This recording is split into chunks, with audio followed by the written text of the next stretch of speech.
बुखारी और अबू दाऊद के अंदर हदीस मौजूद है कि नबी अलैहिस्सलाम अल्लाह के हजूर अर्ज़ करते कि ए अल्लाह, इब्राहीम अलैहिस्सलाम अपने दो बेटों इसहाक और इस्माइल को जिन कलिमात के ज़रिए तेरी पनाह में देते थे, मैं अपने दो बेटों हसन और हुसैन को उन्हीं कलिमात के ज़रिए तेरी पनाह में देता हूँ।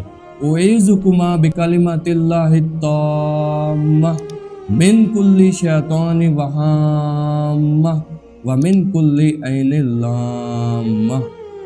देखें, इब्राहीम अलैहिस्सलाम के बेटे इस्माइल और इसहाक और नबी अलैहिस्सलाम के बेटे हसन और हुसैन अलैहिमुस्सलाम अजमाइन।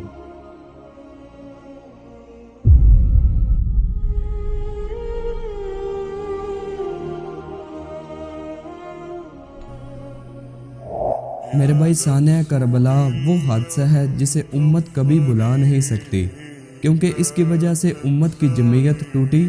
उसमें इसका कसूर नहीं था, इसको बुनियाद बना के, और पूरी दुनिया के अंदर सुन्नी और शिया के नाम के ऊपर दो फिरके बन गए। हमारे नज़दीक तो दोनों मुसलमान हैं अपनी गलतियों के बावजूद। इनिशियली तौर पर ये इख्तलाफ एक सियासी इख्तलाफ था, पॉलिटिकल इख्तलाफ था, अकीदे का कोई इख्तलाफ नहीं था। लेकिन वक्त के साथ साथ ये इख्तलाफ इस लेवल तक पहुंच गया कि आज इसने मजहबी शक्ल इख्तियार कर ली है। और इस एक्सट्रीम रवैये की पेशगोई अल्लाह के महबूब सल्लल्लाहु अलैहि वसल्लम ने पहले ही फरमा दी थी। नबी अलैहिस्सलाम ने गदीर खुम के मौका पर अपनी वफ़ात से चंद महीने पहले एक खुतबा दिया, इंतहाई बलीग खुतबा। उसके अल्फाज ही कंक्लूडिंग हैं, ऐ लोगो आगाह हो जाओ, मैं भी एक इंसान हूँ। करीब है कि अल्लाह का कासिद यानी मौत का फरिश्ता मेरे पास आए और मैं उसकी दावत को कबूल कर लूँ। मैं अपने बाद तुम में दो भारी चीज़ें छोड़ कर जा रहा हूँ। उनमें से पहली चीज़ अल्लाह की किताब है, इसमें हदायत है, इसमें नूर है।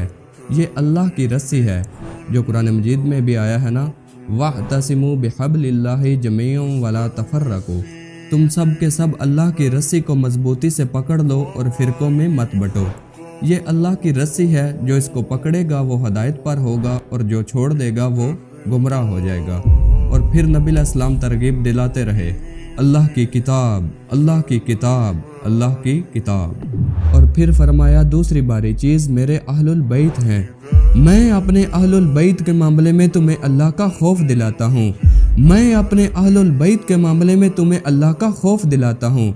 मैं अपने अहलुल बैत के मामले में तुम्हें अल्लाह का खौफ दिलाता हूँ। 3 दफ़ा फरमाया, लेकिन उम्मत बिल्कुल उलट चली। ना कुरान पकड़ा अकीदों के लिए और ना अहलुल बैत को ज़िंदा छोड़ा।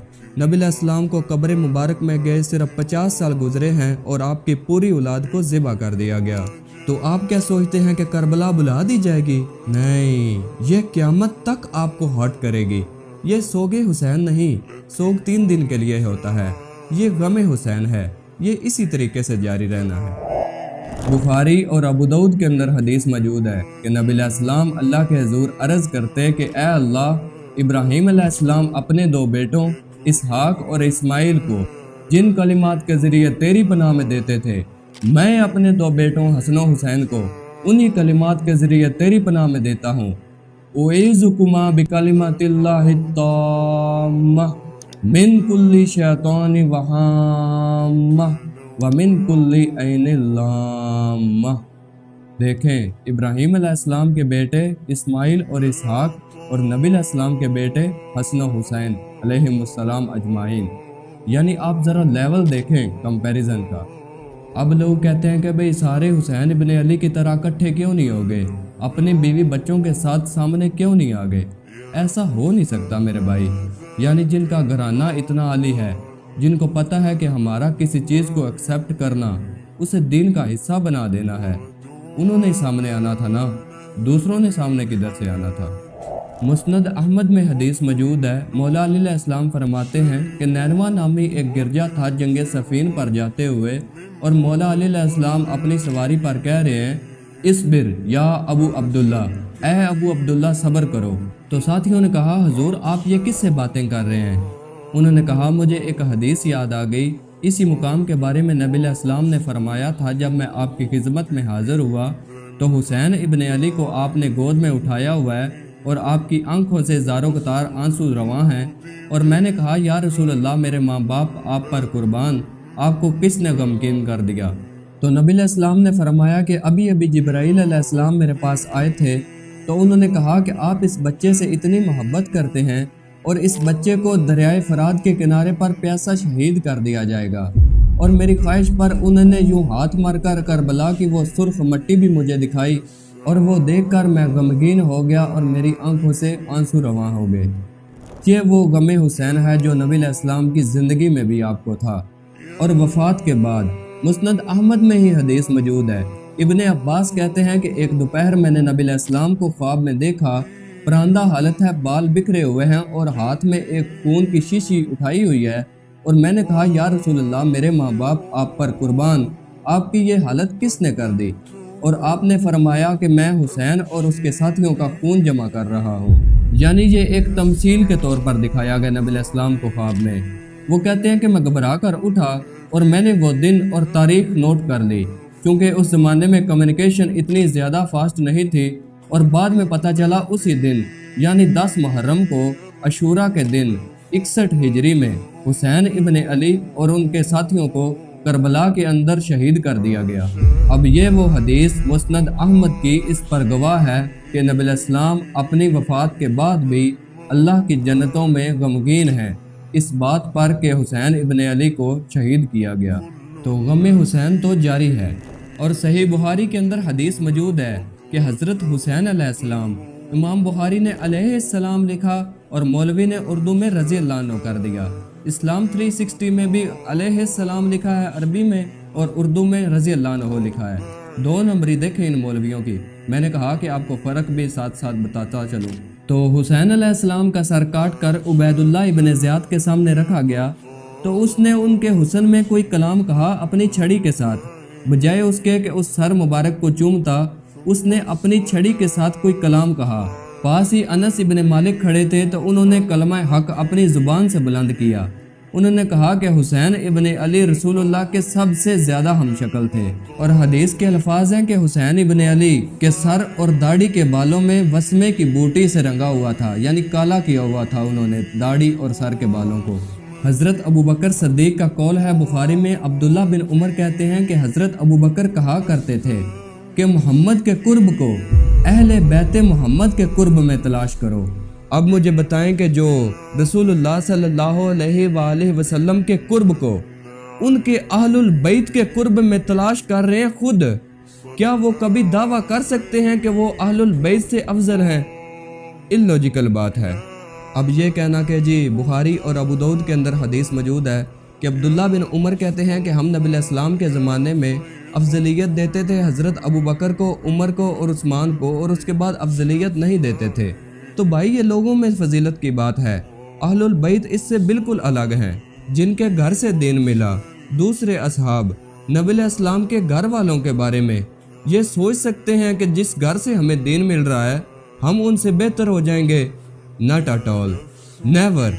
جب لوگوں میں افضلیت کی بات ہو رہی ہے تو ادر دین اہل البیت ہیں علیہم السلام اجمعین۔ اور پھر المستدرک للحاکم میں حدیث موجود ہے کہ نبی علیہ السلام نے فرمایا کہ اگر کوئی شخص حجر اسود اور مقام ابراہیم کے درمیان نمازیں پڑھتا رہے اور روزے رکھتا رہے، اسی حالت میں مرے نیکوکاری میں، لیکن ہم اہل البیت کا بغض اس کے دل میں ہوا، تو اللہ تعالیٰ اسے ضرور جہنم کی آگ میں داخل کرے گا۔ بولے اعوذ باللہ تعالیٰ۔ اب کچھ لوگ کہتے ہیں جی کہ کربلا کو کیوں ڈسکس کیا جاتا ہے، کون سا آخرت میں پوچھا جائے گا؟ جی پوچھا جائے گا جب آپ کی جنت اور جہنم کا فیصلہ اہل البیت کی محبت پر ہو رہا ہے تو پوچھا نہیں جائے گا۔ المعجم الکبیر طبرانی کے اندر صحیح سند سے ابراہیم نخعی کا قول موجود ہے، جو بخاری اور مسلم کے حدیث کے راوی ہیں۔ جب کربلا ہوئی تو ان کی عمر 11 سال تھی۔ وہ کچھ لوگوں کو سمجھانے کے لیے اکثر فرمایا کرتے تھے کہ بالفرض اگر قاتلین حسین میں شامل ہوتا اور قیامت کے دن اللہ تعالیٰ مجھے معاف بھی کر دیتا اور میں جنت میں بھی پہنچ جاتا، تب بھی میں رسول اللہ کا سامنا نہیں کر سکتا تھا کہ کہیں حضور مجھ سے پوچھ ہی نہ لیں کہ تو دنیا میں میرے حسین کے قاتلین میں شامل تھا۔ اب اس سے بڑی کیا بات ہو سکتی ہے؟ یعنی ابراہیم نخعی اہل سنت کے بڑے امام، بخاری اور مسلم کے راوی، इमाम अबू हनीफा के दादा उस्ताद, वो ये कह रहे हैं कि मैं नबी इस्लाम का जन्नत में भी सामना नहीं कर सकता था, कहीं वो मुझसे पूछ ही ना ले कि तू मेरे हुसैन के कातलीन में शामिल था। अंदाज़ा करें। एक और हदीस है कि वाशी को कत्ल हमजा के 5 साल के बाद फ़तह मक्का के मौका पर नबी इस्लाम ने फरमाया, ए वाशी, तुम्हारा ईमान तो कबूल है लेकिन मेरे सामने नहीं आना क्योंकि मुझे चचा की याद आती है। अब आप खुद ही अंदाज़ा लगा लें कि एक तरफ चचा की मोहब्बत में नबी इस्लाम कहते हैं, वाशी तुम्हारा ईमान तो कबूल है लेकिन मेरे सामने नहीं आना क्योंकि मुझे चचा की याद आती है, और दूसरी तरफ अहलुल बैत हैं जिनके बारे में नबी इस्लाम ने कहा, मैं अपने अहलुल बैत के मामले में तुम्हें अल्लाह का खौफ दिलाता हूँ। अब आप मुझे ये बताएं कि जो कातलीन हुसैन का दफा करते हैं, जो कातलीन हुसैन को ऊंचा करते हैं और अहलुल बैत को नीचा करते हैं, ये लोग किस मुंह से रसूलुल्लाह सल्लल्लाहु अलैहि वसल्लम का क़यामत वाले दिन सामना करेंगे? ये सोचने की बात है। ओ भाई, मौला अली इमाम हसन हुसैन नबी इस्लाम के घर वाले हैं, इनके घर से दीन मिला है सहाबाए किराम को। मैं आपको एक छोटी सी मिसाल से समझाता हूँ। फर्ज करें आप एक उस्ताद हैं, एक तरफ आपकी औलाद हो और दूसरी तरफ आपके सीनियर स्टूडेंट, आपको कौन ज़्यादा अजीज़ होगा? ज़रा सोचें तो सही। ये मिसाल आप अपने आप पर फिट कर कर देखें, आपको वाज़े फ़र्क नज़र आ जाएगा। मैं फिर कह रहा हूँ कि नौज़ुबिल्लाह मैं सहाबाए किराम की शान में गुस्ताखी नहीं कर रहा, मैं अहलुल बैत और सहाबाए किराम में जो फ़र्क है वो समझाने की कोशिश कर रहा हूँ आपको।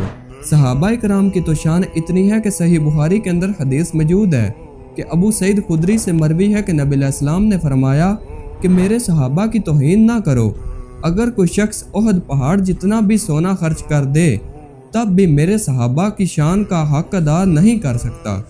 एक रवायत में आता है कि मौला अली के साथ इमाम हुसैन अलैहिस्सलाम मस्जिद नबवी में आए और सामने हज़रत उमर रज़ियल्लाहु अन्हु मिंबर रसूल पे बैठकर खुतबा दे रहे हैं, और इमाम हुसैन अलैहिस्सलाम ने कहा, उमर नीचे उतरो, मेरे नाना का मिंबर है। और मौला अली ने इमाम हुसैन का हाथ पकड़ा और कहा, बैठ जाओ बेटा, ऐसा नहीं कहते। फिर फ़ारूक आज़म बोले और कहा, अली छोड़ दो, ये मेरा और हुसैन का मामला है। हज़रत उमर कह सकते थे, खुतबा हो रहा है, जुमा है, लोग बैठे हुए हैं, अगर कोई बच्चा बीच में आ जाए तो क्या जुमा छोड़ा जाएगा? लेकिन जहाँ पर अदब है वहाँ पर फिर अदब है। फ़ारूक आज़म कहने लगे, क्या कहा बच्चे? फरमाया, उतरो मेरे नाना के मिंबर से। अब इतना बड़ा आदमी जिसको कैसरो किसरा ना हिला सके, जो ज़मीन पर दुर्रा मारे और जलजला रुक जाए, जो खुश्क दरिया को खत लिखे और दरिया बहना शुरू हो जाए, जिस शख्स के खौफ से देखकर इब्लीस शैतान रास्ता बदल जाए, उसे एक छोटा सा बच्चा कहे कि मिंबर से उतर जाओ। फ़ारूक आज़म मिंबर से उतरे और नीचे उतरकर हाथ बांध कर खड़े हो गए और कहने लगे, ये लो बच्चे, मैं मिंबर से उतर गया। मिंबर तो तुम्हारा है ना, ये तुम्हारे नाना का है। इमाम हुसैन बोले, हाँ तो मेरे नाना का ही मिंबर है, जाओ अपने नाना के मिंबर पर जाकर बैठो। फ़ारूक आज़म की चीखें निकल गईं और कहने लगे, बच्चे मैं तो एक ऊँट चराने वाले का बेटा हूँ, मेरे नाना का मिंबर है ही कौन, मैं किधर जाऊँ यार। इमाम हुसैन ने कहा, तुम्हारे नाना का मिंबर नहीं है? फरमाया, नहीं मेरे नाना का मिंबर नहीं है। कहने लगे, तो ठीक है, फिर जाओ तुम मेरे नाना के मिंबर पर बैठ जाओ। अब आखिर में इमाम हुसैन अलैहिस्सलाम का एक कौल है और उनकी शान में कुछ अशार हैं जो मेरे दिल से हैं। मौला हुसैन अलैहिस्सलाम का कौल है कि अगर ज़िंदगी का अंजाम मौत है तो शहादत से बेहतर कोई ऑप्शन नहीं है। अगर हर ज़िंदगी का एंड मौत पे होना है तो फिर इंसान शहादत की मौत क्यों ना मरे।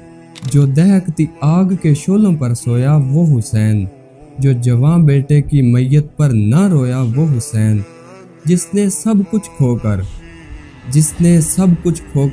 कुछ ना खोया वो हुसैन, जिसने मर्तबा इस्लाम का दुबाला कर दिया, खून ने जिसके दो आलम में उजाला कर दिया, जो सोजे गम को सांचे में खुशी के ढालकर मुस्कुराया मौत की आंखों में आंखें डालकर। ए हुसैन इब्ने अली तुम पर सलाम, नाज़िशे आले नबी तुम पर सलाम। ए हुसैन इब्ने अली तुम पर सलाम, नाज़िशे आले नबी तुम पर सलाम।